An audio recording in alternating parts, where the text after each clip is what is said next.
নতুন একটি ভিডিও নিয়ে আপনাদের সামনে হাজির হয়েছি। সকলকে সুস্বাগতম। সামনে ঈদকে কেন্দ্র করে একদল চক্র বের হয়েছে, যারা মানুষের কাছ থেকে বিভিন্ন রকম অর্থ হাতিয়ে নিচ্ছে। ঠিক নিজের সাথে ঘটে যাওয়া একটি ঘটনা আপনাদেরকে বলবো।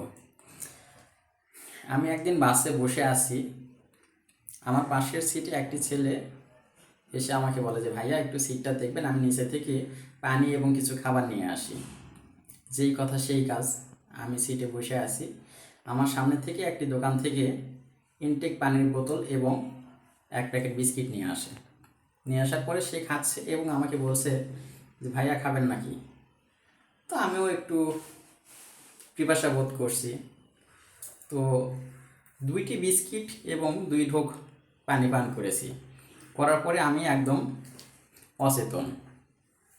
এরপরে দেখি যে কোন সময় জানি আমার পকেট থেকে ফোন বা কিছু টাকা পয়সা নিয়ে সে আমার আগে গাড়ি থেকে নেমে গেছে। আমার নামার স্টপিকে নামবো এই সেন্সটুকু আমার ছিল না। তাই সকলের উদ্দেশ্যে বলা যে, যাত্রাপথে অচেনা কারোর কাছ থেকে কোনো কিছু খাওয়া থেকে বিরত থাকুন। ভিডিওটি সকলকে দেখার সুযোগ করে দিবেন এবং সচেতন করে দিবেন। ধন্যবাদ।